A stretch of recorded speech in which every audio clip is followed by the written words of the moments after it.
Good morning to all. Myself, Chirag B. Patel, lecturer in Electrical Engineering Department, VPMP Polytechnic, Gandhinagar. Subject name Microprocessor and Controller Application. Subject code 3350904. Unit name Basic of 8051 Microcontroller.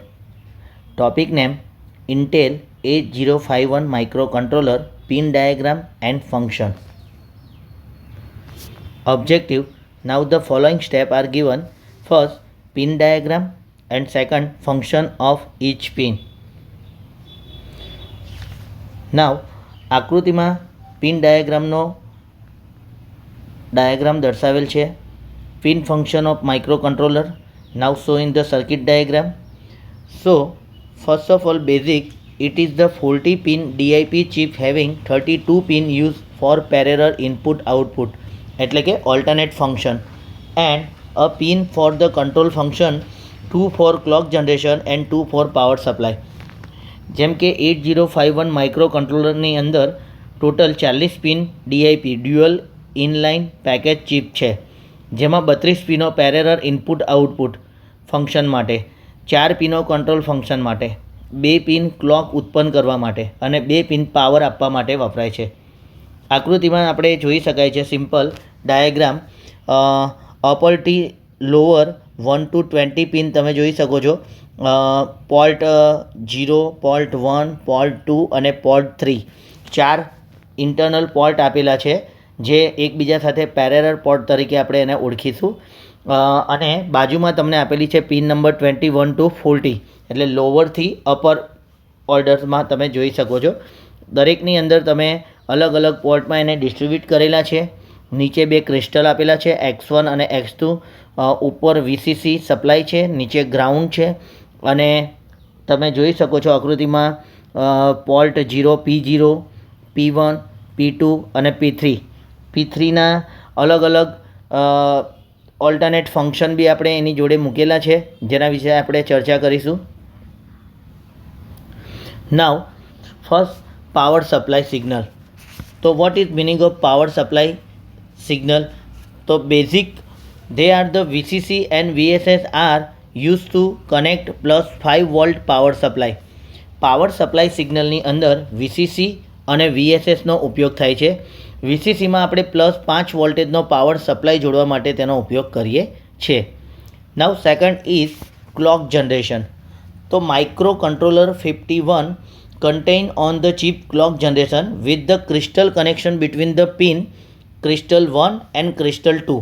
It is the run on clock frequency. The value of the clock frequency is 12 MHz to 16 MHz.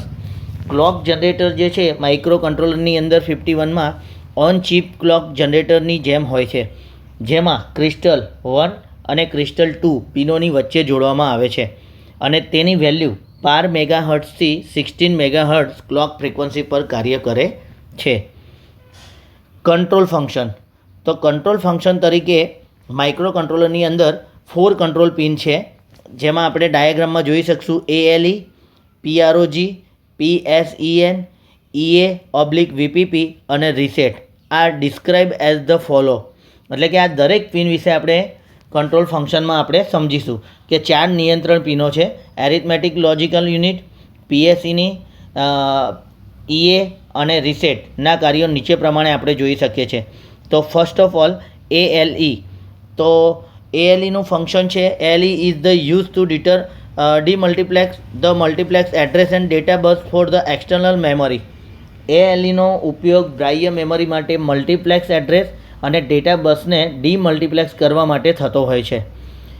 8085ના ALEના signal જેવું જ 8051નું કાર્ય છે ALEનું.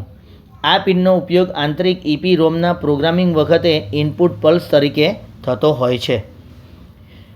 Second function છે PSEN. PSENને આપણે program strobe enable તરીકે ઓળખી શકાય છે. તો this pin is known as the program strobe enable and goes low during the external memory access. આ પિનને આપણે પ્રોગ્રામ સ્ટેબલ એનેબલ તરીકે ઓળખી શકાય છે અને બાહ્ય મેમરી સાથે વ્યવહાર કરતી વખતે તે લો થાય છે, એટલે કે એની વેલ્યુ લો હોવી જોઈએ. Third EA.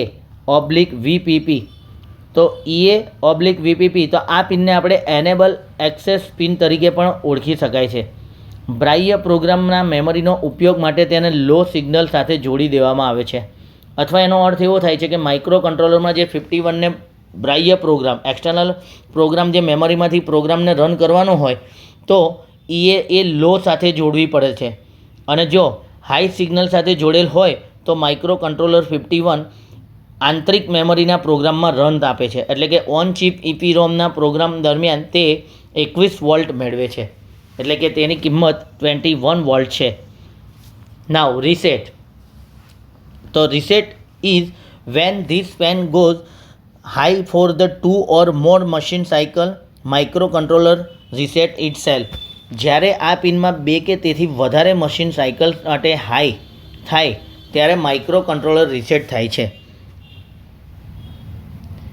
તો આ રીતે આપણે રીસેટને સમજીશું. હવે આવશે પેરેલલ પોર્ટ્સ, અથવા તો બીજું નામ એને આપણે બોલી શકાય ઓલ્ટરનેટ ફંક્શન. તો what is meaning of parallel port? તો આપણે સર્કિટ ડાયાગ્રામમાં જોઈ શકીએ છીએ કે પેરેલલ પોર્ટને આપણે 4 ડિવાઇસમાં અલગ અલગ રીતે વહેંચણી કરેલી છે, જેને આપણે પોર્ટ 0, પોર્ટ 1, પોર્ટ 2 અને પોર્ટ 3 તરીકે ઓળખીશું. તો જોઈએ એમાં પણ 32 input output pin are divided into 4 parallel port, each with 8 bit, namely port 0, port 1, port 2 and port 3. 32 input output પિનની વહેંચણી કરેલી છે. દરેક પિનની અંદર 8 બીટના રજિસ્ટર આવેલા છે, અને તેની અંદર 4 પોર્ટ આવેલા છે, પોર્ટ 0, પોર્ટ 1, પોર્ટ 2 અને પોર્ટ 3. બધા જ પોર્ટ એકબીજા સાથે પેરેલલ કનેક્ટેડ હશે, એટલા માટે આપણે એને પેરેલલ પોર્ટ્સ તરીકે ઓળખીએ છીએ.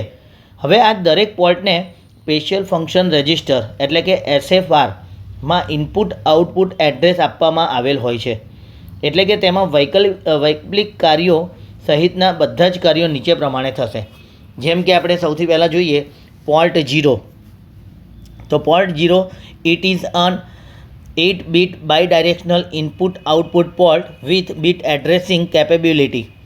It acts as the multiplex address data bus for external memory access.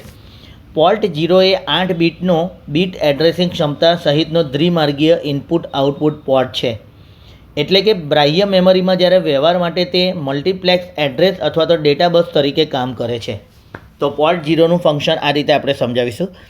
Port 1, તો it is an 8 bit bidirectional input output port with the bit addressing capability. તો પોર્ટ 1 જે છે એ 8 બીટનો એડ્રેસિંગ ક્ષમતાવાળો દ્વિમાર્ગીય ઇનપુટ આઉટપુટ પોર્ટ છે, તો તેને આપણે lower order addressing બસ તરીકે પણ ઓળખી શકાય છે. પોર્ટ 2, તો it is an 8 bit bidirectional input output port with bit addressing capability. It is the used as the higher order address bus to send upper byte of the address for external memory access. તો જે port 2 છે તે 8 બીટનો bit addressing ક્ષમતા સહિતનો દ્વિમાર્ગીય input output port છે, જે આપણે સર્કિટ ડાયાગ્રામ પરથી જોઈ શકાય છે. હવે તેનો ઉપયોગ જે બાહ્ય મેમરીના વ્યવહાર દરમિયાન એડ્રેસની ઉપલી બાઇટના મોકલવા માટે હાયર ઓર્ડર એડ્રેસ બસ તરીકે થાય છે. આપણે જોઈ શકીએ છીએ કે પોર્ટ 0 એ 21 to 40 સુધીમાં તમે જોઈ શકો છો, એટલે આપણે એને હાયર ઓર્ડર એડ્રેસ બસ તરીકે ઓળખી શકાય છે. હવે તમે સર્કિટ ડાયાગ્રામમાં જોશો તો port 0, port 1 and port 2 are also use for programming of on chip EPROM. During EPROM programming, port 0 is used to get the instruction code byte, while port 1 or port 2 are used to receive the address for code byte, lower byte and higher byte respectively. એટલે કે જે port 0, port 1 અને port 2નો ઉપયોગ on chip EPROMના પ્રોગ્રામિંગમાં પણ થાય છે. એટલે કે પોર્ટ 0નો ઉપયોગ ઇન્સ્ટ્રક્શન બાઇટ મેળવવા માટે થતો હોય છે, જ્યારે પોર્ટ 1 અને પોર્ટ 2નો ઉપયોગ અમુક હદે અનુક્રમે ઇન્સ્ટ્રક્શનના બાઇટની એડ્રેસની નીચલી અને ઉપલી બાઇટને મેળવવા માટે થતો હોય છે. હવે આવશે પોર્ટ 3. તો પોર્ટ 3ની અંદર it is an 8 bit bidirectional input output port with the bit addressing capability. તે પણ એક 8 બીટનો જ એડ્રેસિંગ ક્ષમતા સહિતનો દ્વિમાર્ગીય ઇનપુટ આઉટપુટ પોર્ટ છે, પરંતુ પોર્ટ 3માં આ વખતે serial input output interrupt, timer counter, input, read અને રાઇટ કંટ્રોલ સિગ્નલો વગેરેના ફંક્શન પૂરા પાડે છે. તો તમે જોશો પોર્ટ 3ની અંદર ઓલ્ટરનેટ ફંક્શન આપેલા છે. દરેક પિનની સામે P3.0થી લઈને P3.7 સુધી ઓલ્ટરનેટ ફંક્શન આપેલા છે. તો દરેકની અંદર આપણે પોર્ટ 3ની અંદર તમે જોઈ લો કે પોર્ટ 3.0થી લઈને 3.1, 3.2, 3.3, 3.4, 3.5, 3.6 ને 3.7 એ રીતે આપણે પોર્ટ આપેલા છે. અને દરેકના ઓલ્ટરનેટ ફંક્શન આપણે સર્કિટ ડાયાગ્રામમાં અને અત્યારે આની સામે પણ આપણે મૂકેલ છે. તો સૌથી પહેલો પોર્ટ 3.0ની સામે આપણે RxD. તો RxDને આપણે બોલીશું રિસીવ ડેટા. તો તેનું મેઇન ફંક્શન છે સિરિયલ ઇનપુટ ડેટા તરીકે પણ એને ઓળખી શકાય છે. પોર્ટ 3.1 તો એનું નામ છે transmit data, serial output data. Port 3.2 તો INT0 એટલે કે આપણું એક્સટર્નલ ઇન્ટરપ્ટ 0 તરીકે એને ઓળખી શકાય છે. પોર્ટ 3.3 INT1 તો એને આપણે એક્સટર્નલ ઇન્ટરપ્ટ 1 તરીકે ઓળખી શકાય છે. P3.4 તો T0, P3.5 T1. તો T0 અને T1 આપણા એ ટાઈમર છે, તો આપણે એને બોલીશું એક્સટર્નલ ઇનપુટ, તો ટાઈમર કાઉન્ટર 0 તરીકે ઓળખીશું. અને 3.5માં T1 એટલે કે એક્સટર્નલ ઇનપુટ, ટાઈમર કાઉન્ટર 1 તરીકે આપણે એને ઓળખીશું. પોર્ટ 3.6 તો WR તો આપણે એને બોલીશું write control signal for external data memory. And last port 3.7 તો read control signal for external data memory. તો આ રીતે પોર્ટ 3માં આપણે ઓલ્ટરનેટિવ ફંક્શન રિસીવ અને ટ્રાન્સમિટ બંને એકબીજા સાથે સમજાવવાના છે.